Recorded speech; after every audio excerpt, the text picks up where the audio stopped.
one of my favorite principles that Ted Lasso teaches is to be curious, not judgmental. Mhm.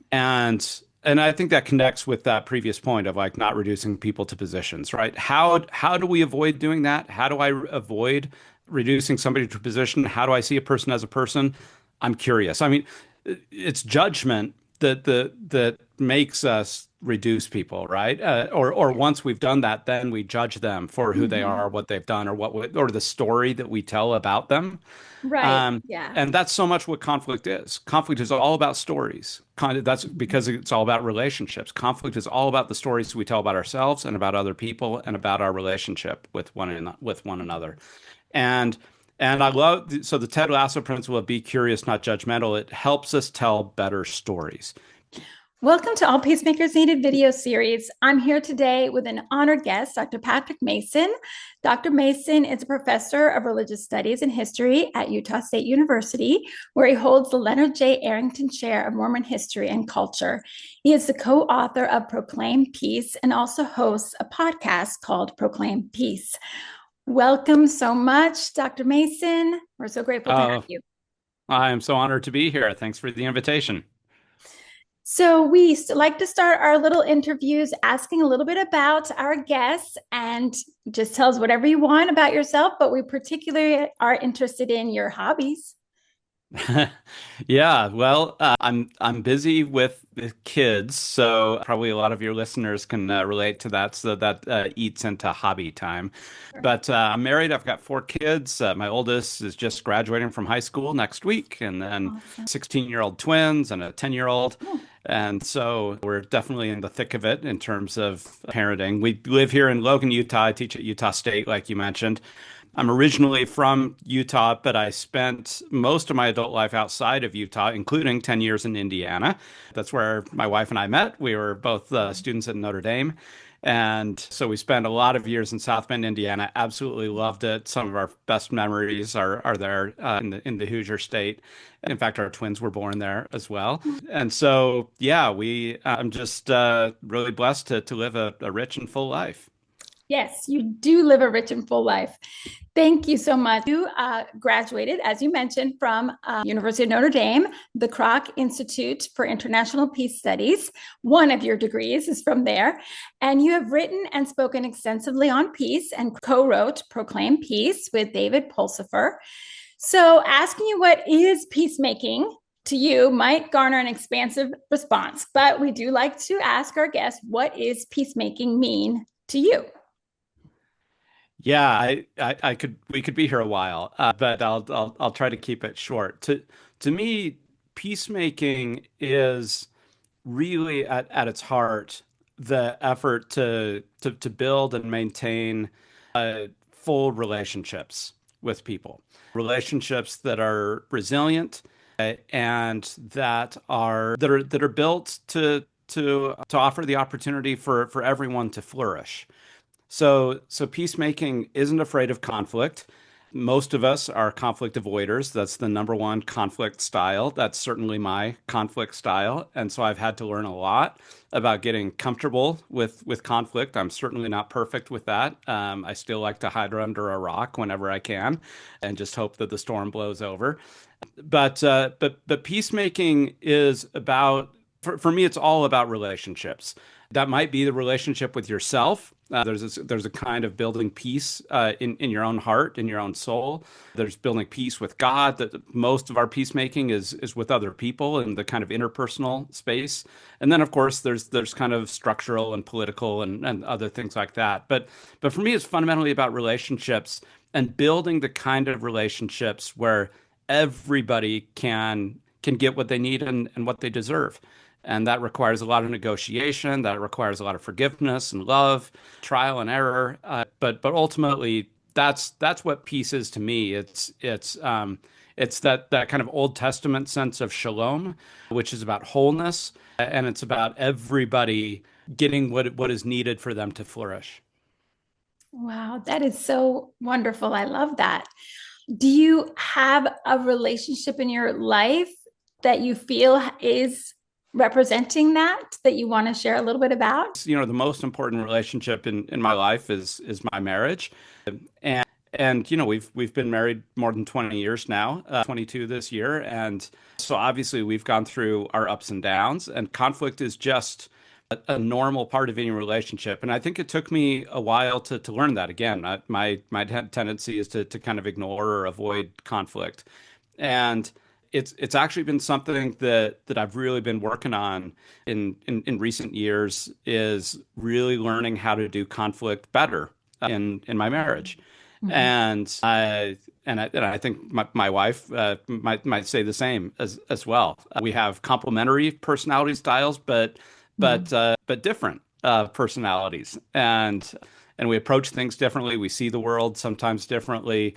On any given issue, we may disagree about things, and there were probably times in our marriage where we buried a lot of that, and just to kind of get through each day and avoid outright arguments and all those kinds of things. But eventually those things kind of build up, and so that's definitely something that I've been working on. Try to bring all of these skills, all the things that I've learned over the years, all the things that I'm still learning, and bringing that to the most important relationship in my life, and it it pays dividends. I mean, like Mhm.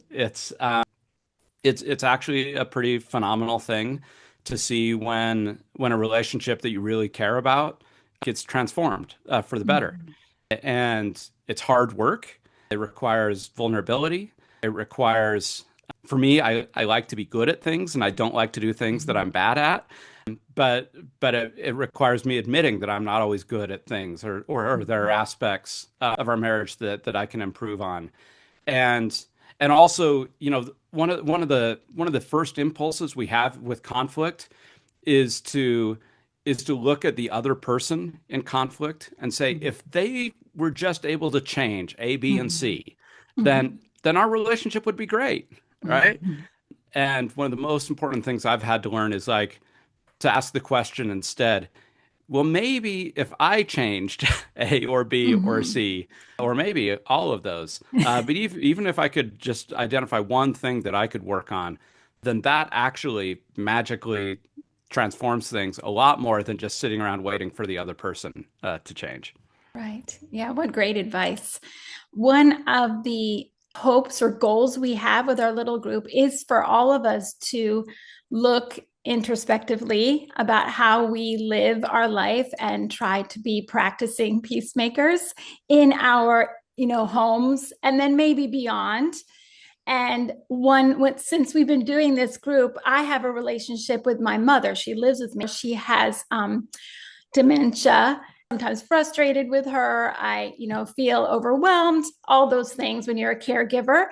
And but having this, kind of at the forefront, okay, how can I say this differently? And and even frankly asking her to change is a big ask. So, but asking myself to change isn't quite as hard actually. And I can, stop myself and say, hold on, but also my friends and I, we joke a little bit about, it's kind of a joke, but how we will make mistakes on our journey to peacemaking, but it's okay. We can try again. And that's kind of with my mom. I'm thinking, okay, I can try again. I can do better. I can be more peaceful, better listener, more calm, regulate my emotions, things like that. So I think that's great too, that relationships are at the forefront of peacemaking.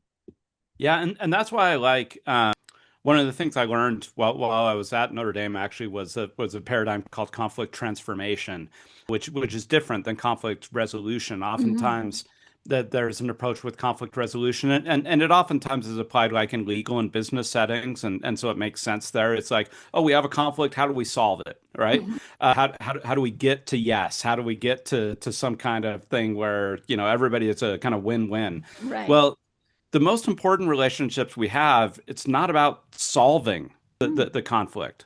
I'm not here to solve my wife. I'm not here to Mm-hmm. solve my kids, solve my friends or solve my ward members. those relationships are ongoing, they're dynamic, they're organic. And I don't want to be solved, right, by Right. somebody else. I don't want to see myself as a problem in need of Mhm. solution. So why should I see other people that way? So Yeah. instead, I really like an idea of thinking about it more as transformation. It's more organic. It's more like these are a relationship is a living thing, and it's all about transforming, maybe some of the more negative, destructive aspects into something that is more positive and healthy and vibrant. Mhm.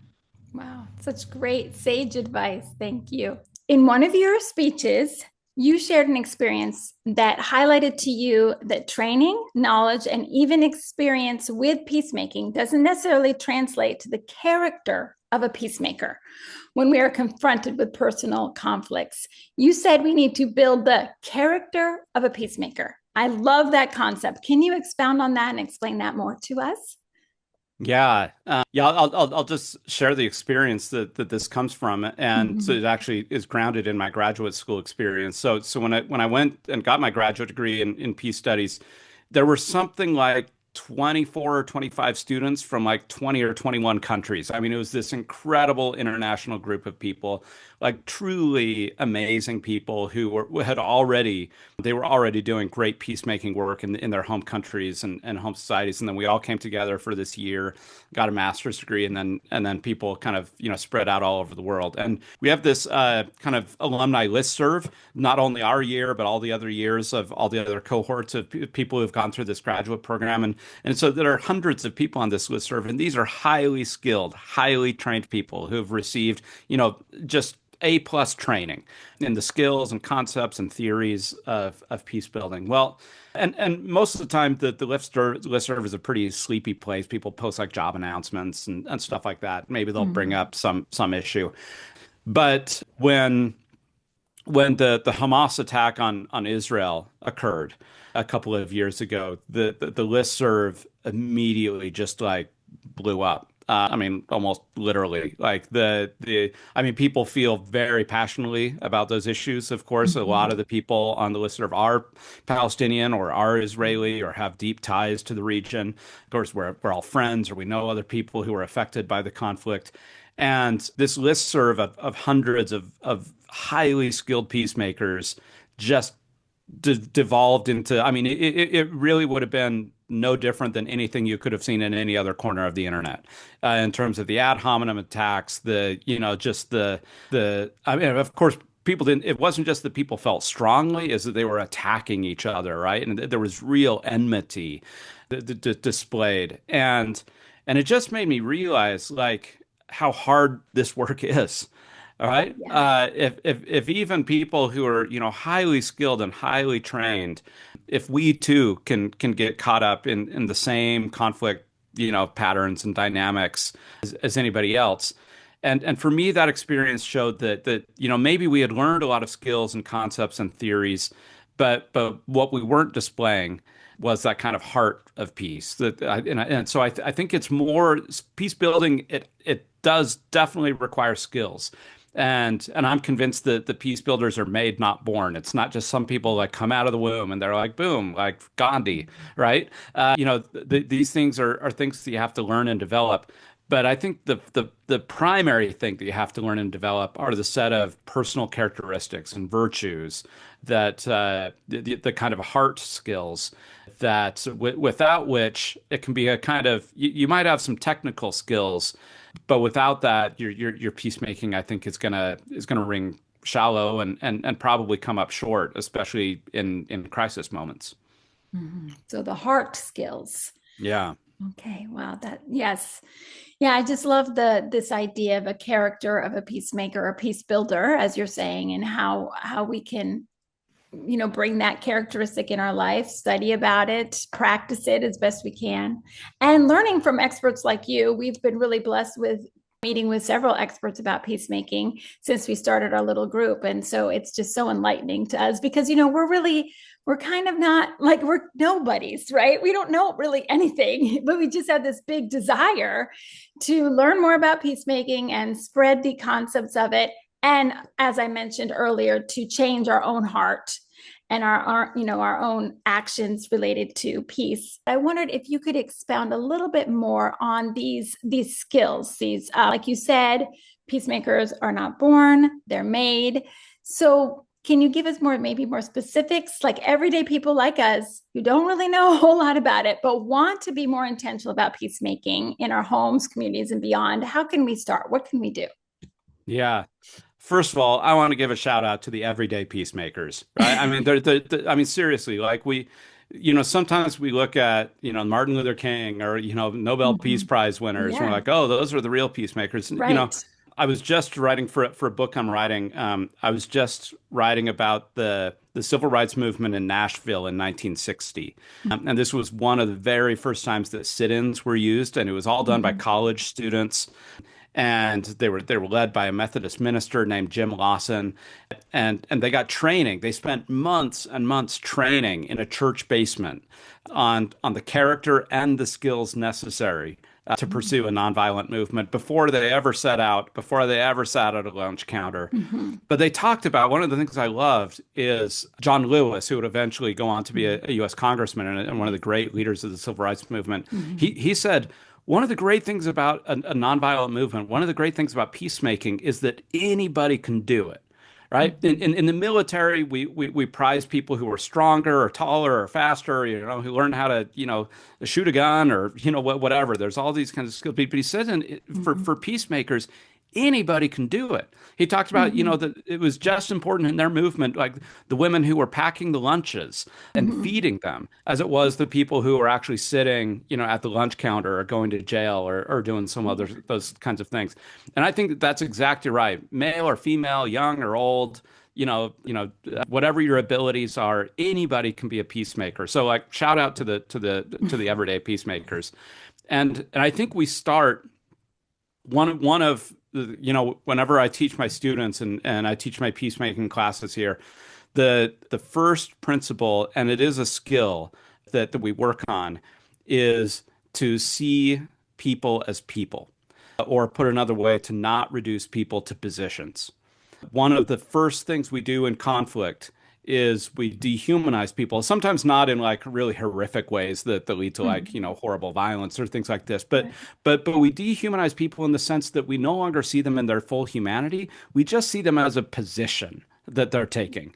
And Mhm. whether it be a Right. political position, whether it be a position, in your marriage about the way that you're going to raise kids, or a spiritual or religious position, what you think about, about God or the church or something like Mhm. that. We reduce people to positions, and then we're in conflict with the position, right? But it's not actually the position that we're in conflict. It's a person who's in front of us, a three-dimensional, real flesh and blood person. There's reasons for that. There's background, there's experience, there's emotions, there's all the kinds of things that make us us. And just like I would never want to be reduced to kind of a two-dimensional version of myself, one of the first things I need to avoid in peacemaking is doing that to somebody else. And so whenever I feel myself like that conflict cycle kind of escalating and Mhm. spiraling upward, oftentimes it's because I've just reduced that person to a position. So I would say if you're going to start with one skill, I think that's a really good place to start. Awesome. Yeah, I am unfortunately am guilty of that. I tell myself, no, no, I don't do that. But even listening to you, I'm like, oh, no, I do that. I don't even reduce them to two-dimensional, one-dimensional, Yeah, like right. just Just a one dot, very right? Yeah, right. narrow thing that they may have said 20 years ago. I'm like, that's who they are. Yeah. Oh, our human nature, I guess, maybe is to do that, and to overcome that is a great challenge. And you've talked about the Ted Lasso principle. So what is that, and how does that principle help us be peacemakers? Yeah, Ted Lasso is actually a great primer on peace building. There's a lot of language in there and other stuff, so it depends on like your sensitivities there. But maybe you can just watch highlights on YouTube or There we go. something like that. One of my favorite principles that Ted Lasso teaches is to be curious, not judgmental. Mhm. And I think that connects with that previous point of like not reducing people to positions, right? How do we avoid doing that? How do I avoid reducing somebody to a position. How do I see a person as a person? I'm curious. I mean, it's judgment that makes us reduce people, right? Or once we've done that, then we judge them for who they Mm-hmm. are, what they've done, or the story that we tell about them. Right. Um, Yeah. and that's so much what conflict is. Conflict is all about stories. That's because it's all about relationships. Conflict is all about the stories we tell about ourselves and about other people and about our relationship with one another. And and I love so the Ted Lasso principle of be curious, not judgmental. It helps us tell better stories because there's more richness, there's more detail. Mm-hmm. None of us like reading a novel where all the characters are just like flat and two-dimensional and they don't have any complexity to them. Why would we do that in our real lives? Right. Mm-hmm. And so I think being curious allows us to fill in some of those blanks, to give people a backstory. Now, that doesn't mean that that solves everything, right? That the conflict may be very real. It may be that that person really did harm you. So none Mm-hmm. of this makes that go away, right? Or excuses bad behavior or anything like that. Peacemaking is not passive in that sense. It does not placate harm or evil or abuse. But what it does try to do is to be curious enough to tell a richer and fuller story, including, as you suggested earlier, that introspective work about ourselves. Sometimes the hardest thing to do is to be curious about ourselves, to not judge ourselves for our failures, for our shortcomings, and then try to do better the next time. Yeah, exactly. My one of my uncles, my father's, who's passed away now, my father's brother, he totally represented that characteristic of be curious. He was always talking to people and say, tell me about yourself. He Yeah. really wanted to know people's stories.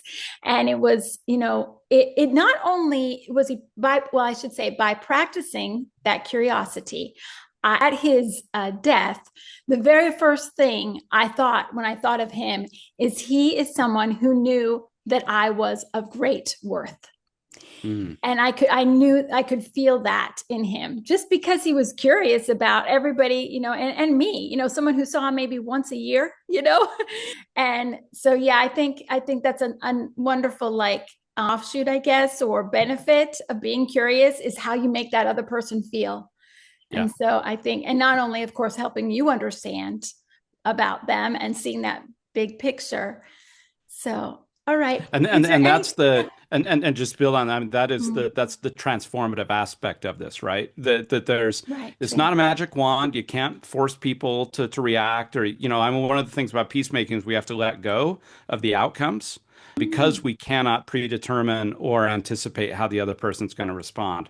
mhm, But if we approach a relationship with judgment and reducing the other person and enmity, I can tell you what your odds are of yeah. having a positive relationship, right? And they're pretty Right. much zero. Whereas if you come to a relationship with openness, with curiosity, with forgiveness, with the kinds of character and skills of a peacemaker, I can guarantee you that it's a non-zero chance. I can't guarantee you that it's 100%, but it's Mhm. somewhere between 0 and 100. And that because you're offering that other person to respond and maybe even turn around, maybe to change their heart too, to soften their heart. So peacemaking, it's even just from a kind of the cold calculus of like cause and effect, it's actually a better way because it maximizes the opportunities for that relationship to flourish. Mhm. Wow, such great nuggets you've given us today. Before we wrap up, is there anything else that you want to share, or No, I you're just good? I admire anybody who's trying to do this at whatever scale, and just encourage you. There's a temptation sometimes to say, "Oh, the world is full of so many problems. I don't know what to do." But so we start close in. We start with the things closest to us. We start with our own heart. We start with the people right around us, and for me, I think that's what Jesus calls us to, and where I think we can have the greatest effect. So just good for you for every effort you make. Thank you. Again, we are so grateful for your expertise and your willingness to meet with us, Dr. Mason. Thank you so much. We hope you have a great afternoon, evening, Yeah, and a wonderful time with your family. Thanks so much for meeting with us. thanks, Nell.